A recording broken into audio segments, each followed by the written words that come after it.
Hey, so welcome back, viewers, to the Quarter Century Soldier, the mini series that I'm going through year by year to officially document my 25-year career in the United States Army. So today we are on year 2012, 12 years in.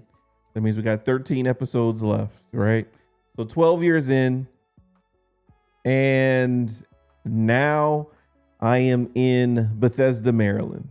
Okay, so 2011, I changed duty stations, came to Bethesda, Walter Reed National Naval Military Medical Center or something like that.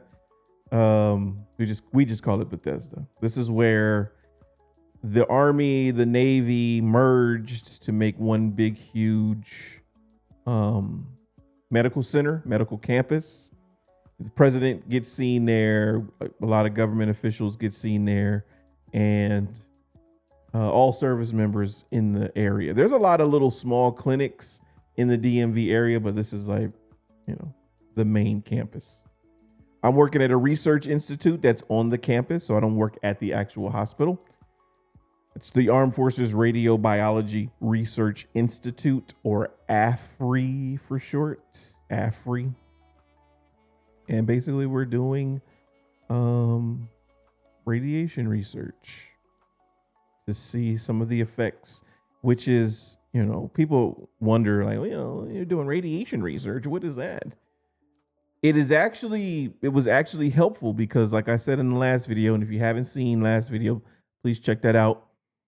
There was a nuclear reactor meltdown in Japan that affected service members and their families.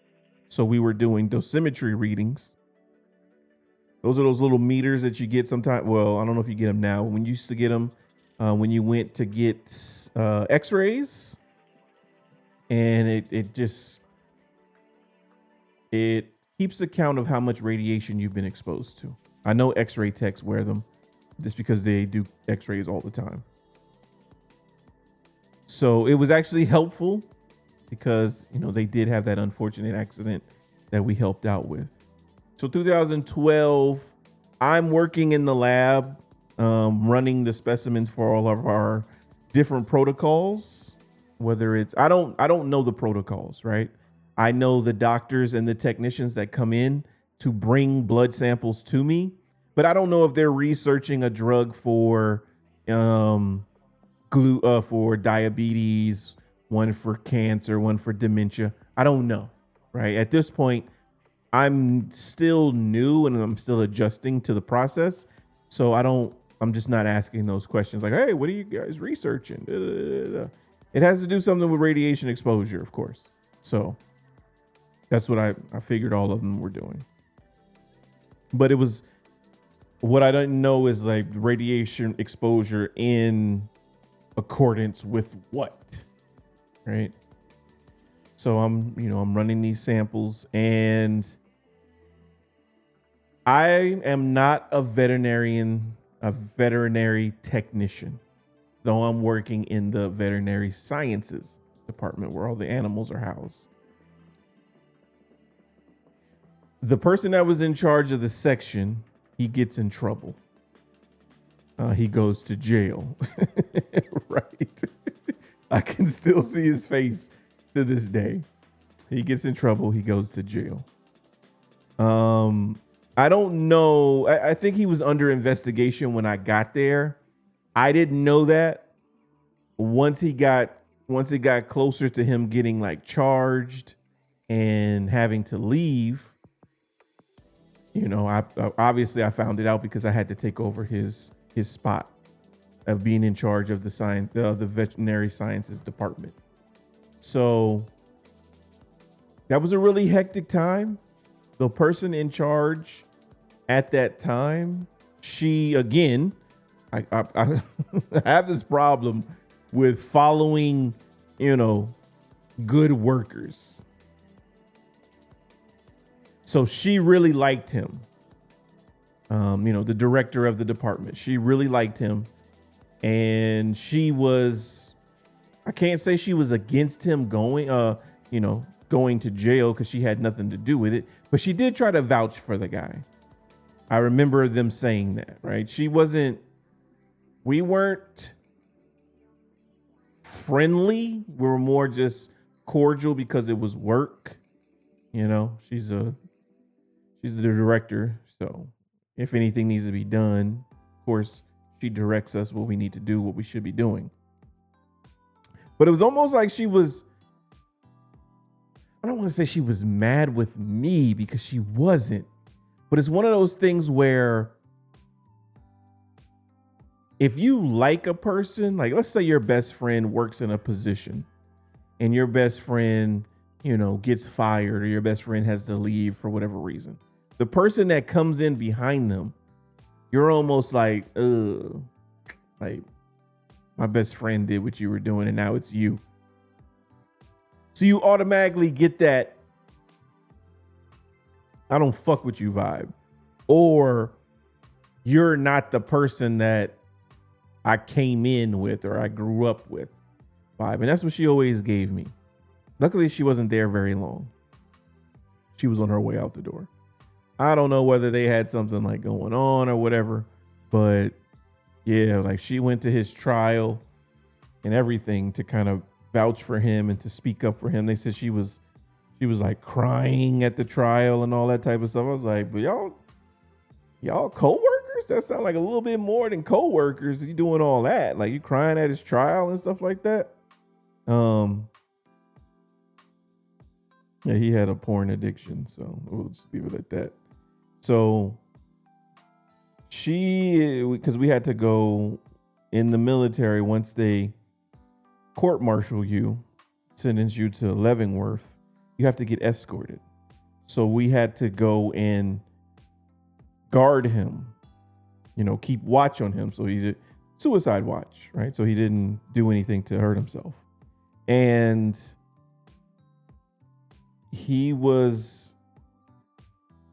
I think he got caught up in something. Like it wasn't intentional from what I gathered and from what, we read what his file said. He wasn't like down in the dumps or anything like that. He was kind of just like, yeah, man, it's what happened and I got to deal with the consequences of that type stuff. So he kind of got rolled up in some places he shouldn't have been, doing some things he shouldn't have done. So I take over for him. I've never been in charge of animals before. I've never worked with them. Like I told y'all before, me and animals have a, hey, you good, I'm good type deal. Unless you're a dog. I like dogs. So it was a new experience for me. And the veterinary sciences department was large. Let me see. It was 5 soldiers, 1 Air Force tech, 1 sailor, 10 contractors, 15 civilians. So, 25 civilian personnel, 4 officers and 2 veterinarians. Right. And so I'm in charge of the day-to-day operation. 13,000 animals in our vivarium. So every day it was something, because the contractors didn't get along with the civilians. Once people think that, oh, you're not doing your job, then that's when we have issues. So for the next couple years, so this is 2012, 2013, 2014, I'm doing the same thing. So these next couple videos are not going to be much, just me talking about what's going on. So there's always strife. There's always arguments. And, I'm 31 at this time, 30. And I'm leading a department of like 40, 45 people, right? 30, 35 people. So I'm learning, everyone thinks that they're a leader. Oh, I'm a leader. I can do this. I know this, I know that. I made some mistakes of not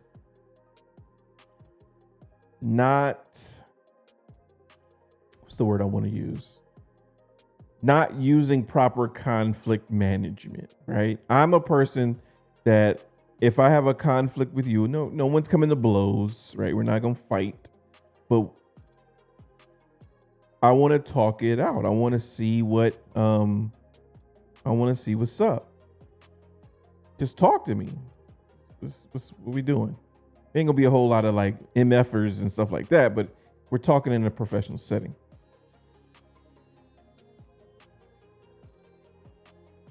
But that was me kind of being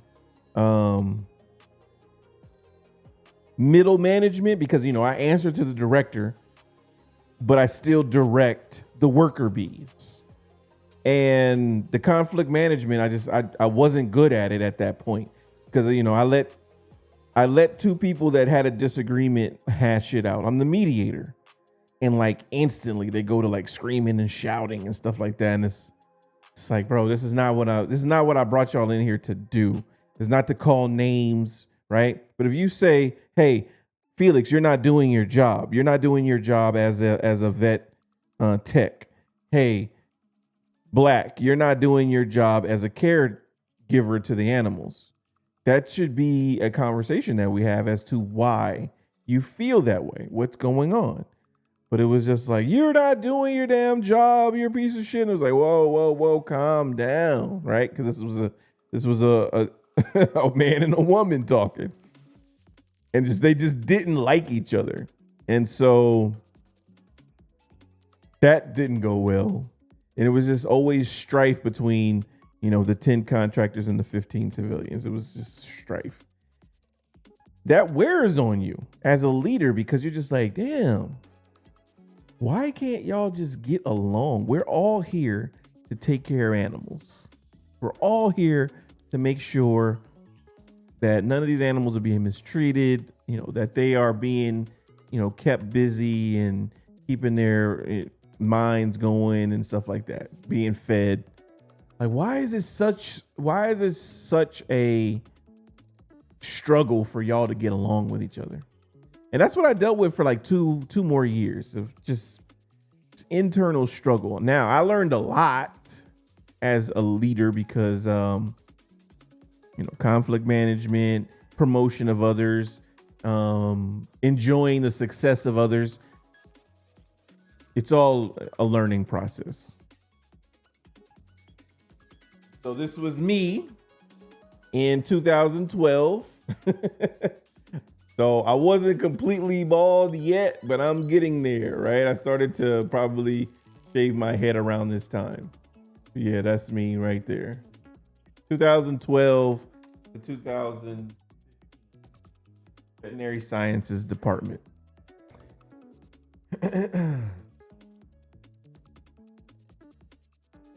It was a learning process. Like I said, from here on up, I've always been in charge of, big departments like this, making sure that people showed up for their shift, making sure if people had disagreements, we talked it out, making sure people had their evaluations done. And so, like I said, the lady who was in charge before, who was the director before, and who was in love with the guy I replaced, she ended up leaving. And so the guy who came in and replaced her, me and him got along really well. Really well. One of the better leaders that I've had, because, for whatever reason, I don't want to say it in a bad way, but he just let me do my thing. Some people take that as you're hands off. You don't want to be involved. You just want a person to do whatever because they don't want to get involved. No, I think he got to know me, and he let me run things the way that I wanted to. At the end of the day, we have a director, and I'm not officially the deputy director because we had one of those, but I run the day-to-day operations. I know everybody, and everybody knows me, right?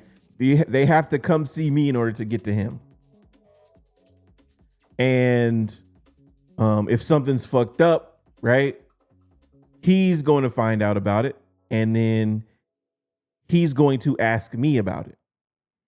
Because again, I'm the person that I run the day to day. Like I need to know everything. I need to know, what's the plan for today? Well, who's not here? when evaluations are done, when awards are done, when just when an inspection is coming, what special events we have, what visitors we have coming. It's just a lot to know, but I like that. I like to be in the know. What's up? I don't know how to say your name, Vlad. I'm talking about 2012, my military career, and I'm working at a research center. Quarter Century Soldier is a documentary about myself and my 25 years as a soldier. So I'm telling about my experience in 2012. All right, back to the show. So, yeah, I'm a person, I like to be the hub of information. So I like when I like to receive that information, then disperse it however it needs to, wherever it needs to go to. Because, a lot of people come in, they have issues. That's not really an issue. Cut that off. And then, that's an issue. Let me send that to the director because he needs to know about that so he doesn't get blindsided. Oh, well, you have an issue with this person right here. Have y'all had a discussion? Have y'all tried to talk about it? Okay, well, we might have to have a sit down, the three of us. There's just little stuff like that. And it's always something going. You have outside people wanting to know things that's happening. So it's busy work, but it's not busy work as far as hands-on. It's busy work as far as your mental game and being ready to problem solve, being ready to give people direction, and being ready to accept if you make a decision that doesn't pan out. Like I said, when I tried to do the conflict resolution, the way that I tried to do it, it didn't work. One thing about the Army that I really liked, Army has a lot of bad shit with it, right? even though I stayed for 25 years, it's a lot of bad shit. But one thing that it does is it gives you constant training on leadership. If you are a leader, if you deem yourself a leader, if you use that word, it will test you. It will test you all the time. And there's no better way to be tested, in my opinion, because we go to school for it. It's always something that we have classes on. And again, you're leading people who are service members. You're leading people who are civilians. And you're having to make those decisions. And you have people that will call your ass out if you make a bad decision. And so you have different types of leaders. You have leaders that want to make those decisions. And if it's the wrong decision, they don't want to hear about it. They want you to just, move on to the next. Then you have people that don't mind hearing about it. And people who say, you know what? Yes, I made the wrong decision. But this is how I'm going to fix it. And so when you make a decision, you got to stand on it. That's how you make your bread and butter. Like I always say, you can say what you want to say about my attitude. My attitude was not the greatest. At this time, I'm still working on it, right? Because I'm moving up the ladder of the rank system. I'm moving up the ladder of the work system. So now, again, I'm working with the director of the department. I'm not working with the worker bees, the ones that have the complaints every day. I'm looking at the director who has a budget of $12 million. He has to decide where those funds go. He has distinguished visitors that are coming. He has inspections that are coming that could shut down the department at any time. So it's bigger worries than just someone, left a cage open. So as you move up, your scope widens and you start to see more of the forest and less of the trees. And I'm definitely a forest person, right? Because if we get in there and we nitpick everything about the trees, of course you're going to find issues because not every tree is perfect. But at the end of the day, if you're looking at the forest and it's cool, and, it's flourishing, it's green, we got some strong trees, we got some weak trees, we got some animals, we got a whole bunch of just things going. It's its own ecosystem. Then you understand that it's working. It's doing what it's supposed to do. It doesn't have to be perfect. And so that's what I excel at, and that's what I continue to excel at, is just being that hub of information. But yeah, they really they pushed me to the limit because I'm working outside of my job, right? This is not, I didn't go to school to train for this. So everything I'm learning about animals, pigs, mice, monkeys, I'm learning on the job with people who have been doing it for years. So they have a leg up on me. So it's, it's humbling when you are in a leadership position, but you don't know as much as the people under you. You have to be in a listen mode sometimes. Hey, I don't know about this. School me about it. Now, that doesn't mean that you take everything that they say, because some things are not going to make sense. When I'm telling someone about how to do a job, I'm telling them the way I either do it or I want to do it.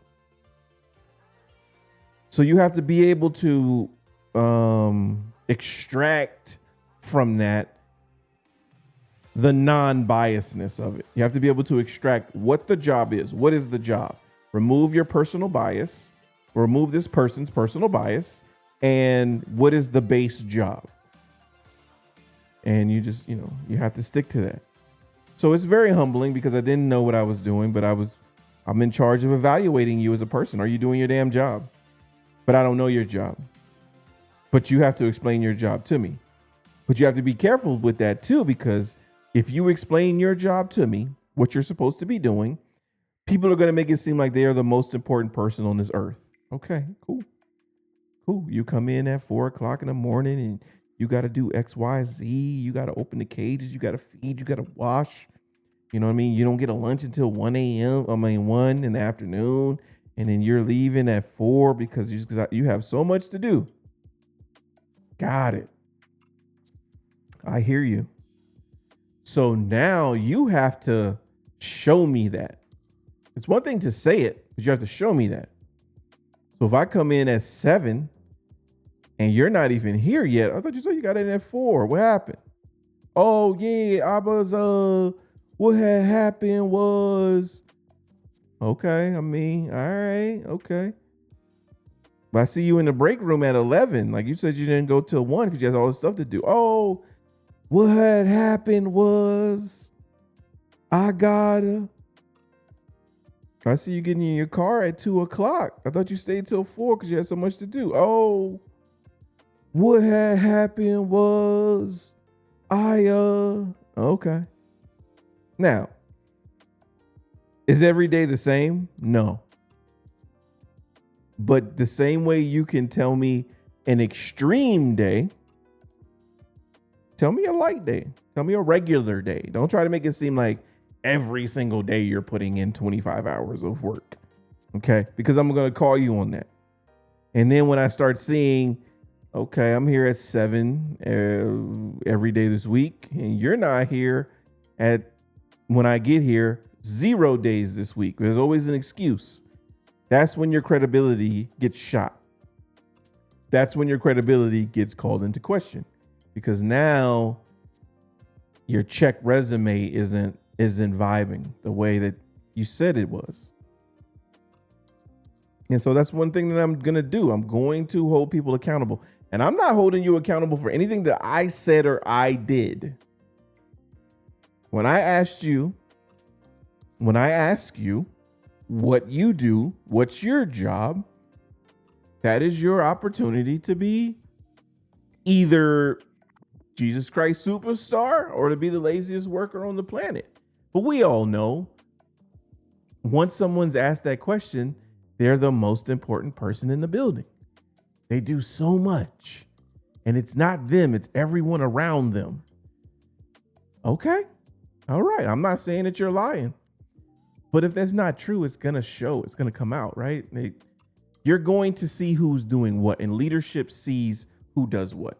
I know people think, oh, leadership doesn't care because they're never here. They're never there. They're never this. Leadership, we are around. We are around. And though we may not be looking over your shoulder like a continental soldier, right? We may not be doing that. We know what you do, because sometimes we see things indirectly. We see your names on sheets of paper. You know what I mean? Like, we could be talking to someone else and they could be talking about what you do. Sometimes it's not what you're saying to us. It's not what we see directly. We can piecemeal from, again, because I can see the entire forest. So I can pull out a couple instances of that tree. But if I'm looking at just that tree, if I'm looking at just Felix's work, you're right. I don't know what everyone else is doing. If I'm just doing my job, working on this tree, I don't necessarily know what everyone else is doing. So that's why I always like to look at the forest, because you can see, oh, okay, boom, somebody working on that tree over there. Oh, this tree hasn't been touched in a while. Whose tree is this? Oh, okay, that one's getting ready to come down. Oh, that one over there is looking real nice, fruitful, multiply. They got all types of stuff working. We know that. And so I've always been one that's going to hold people accountable for what you tell me. Like, I didn't say you were the super worker. You told me that. So just be ready to stand on that. And so that's what 2012 was, a learning experience for standing out in front of people, making those decisions. Yes, I made some bad decisions. This was my first experience with like unions and how powerful unions are, and how people will do things and hide their hand behind the union. I never want to fire anybody. It was never my intention to try to fire people. But when you have a pattern of behavior, or when you have a pattern of not doing your job, it is my job to evaluate that. And it is my job to, tell that to the director, because he is trusting me. Like, I don't care what you think. I only care about the person who is writing my eval. Now, I want to do right by everybody. But if you think I'm doing wrong by you because I'm doing right in this process, that's okay. I'm all right with that, because you put me in this position. If I'm coming after you, you get a bad evaluation. It's not personal. I'm telling you on the paper. You know what I'm saying? Like, it's there in front of you what the problem is. You know how you can avoid that? Doing your damn job. Just doing your damn job. Doing what you signed up for. If you come in, I guarantee it, any job, if you come in when you're supposed to, do the work that you're supposed to, go home, no one will bother you. Now, are you going to be the superstar worker? No, because unfortunately, the bosses want you to be there 18, 20 hours putting in extra work. But is someone going to fire you because you come in when your contract says you're supposed to come in, you do the work that you're supposed to do for the day, and then you go home? No. Like, no one's they're just going to leave you be.